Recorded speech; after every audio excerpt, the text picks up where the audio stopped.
Okay, diorang tanya bila nak pakai gear 2 dan L ni ada setengah kereta dia ada gear macam ni tau. L, 2, D, N, R, P. Yang atas ni biasa yang first 4 ni korang tahu lah kan. P ni parking, R ni reverse, N ni neutral, D ialah drive kan. 1, 2, 3, 4 lah biasa kalau kereta tu ada 4 gear kan.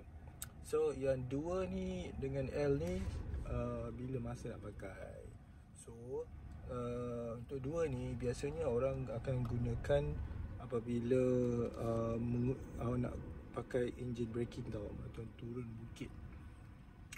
bukit yang tidak begitu stiff lah, tak begitu pacak sangat. So 2 ataupun nak mendaki pun boleh juga gear 2. So bila 2 dia akan 1 atau 2 saja.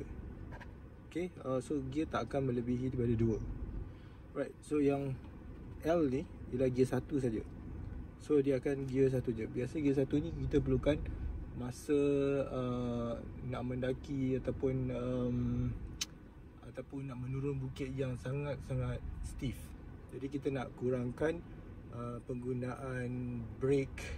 And kalau kita guna brake banyak sangat, dia akan menyebabkan brake pad tu cepat haus dan mungkin boleh cepat habis ataupun boleh terbakar dan sebagainya kalau banyak sangat guna brake. Ini biasanya kat bukit lah. Ataupun bila anda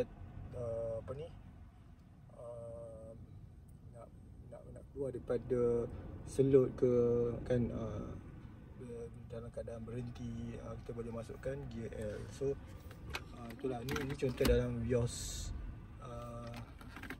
version 1 kan. So kita tekan ni. Sebab nak pergi ke 2 ni boleh, tapi nak pergi ke 1 ni tak boleh.